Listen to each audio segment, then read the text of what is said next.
All right, everybody, these are your answers for Core Bites number 15. So please go through and double check your work and make sure you don't have any questions for us.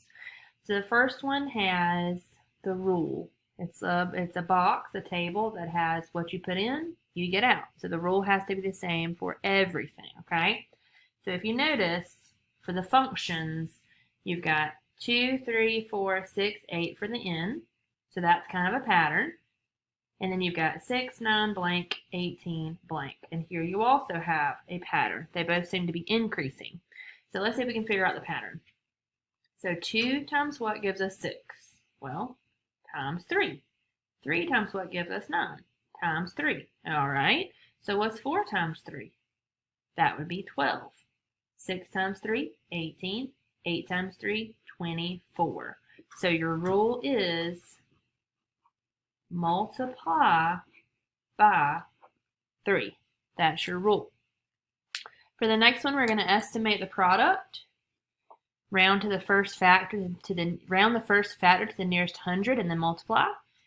So we've got 579 and then it says multiply that by 8 and it says round the first factor to the nearest hundred. So if we're looking at our hundreds place, ones, tens, hundreds, we're looking at the 5.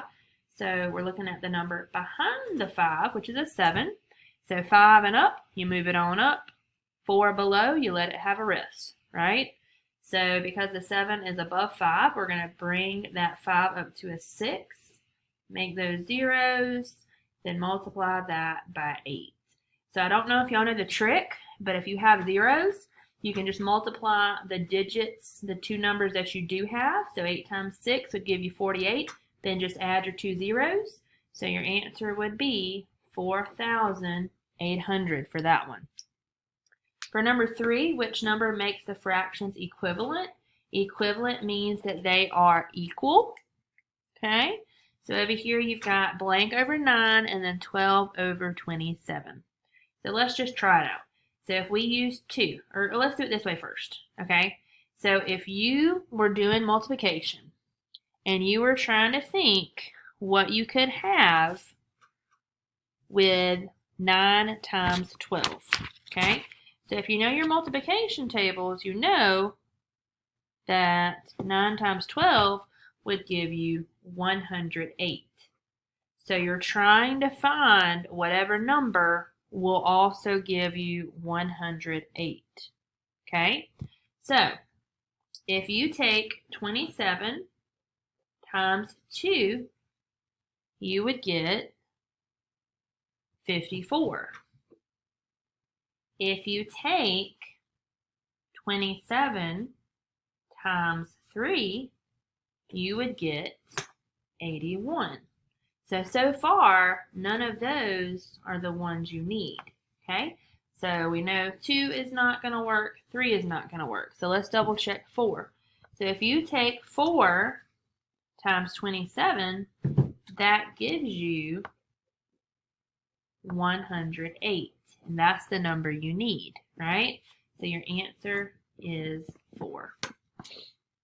The next part asks you to complete the measurements here based on minutes and hours.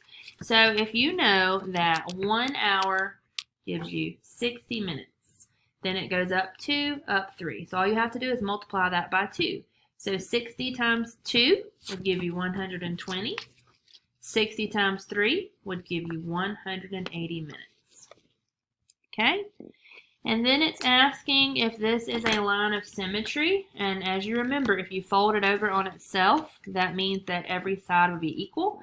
But if you fold this pentagon on over itself, it's got 1, 2, 3, 4, 5 sides, the point is still going to be showing on this side, right? So this is not a line of symmetry. All right, guys, make sure you make your corrections.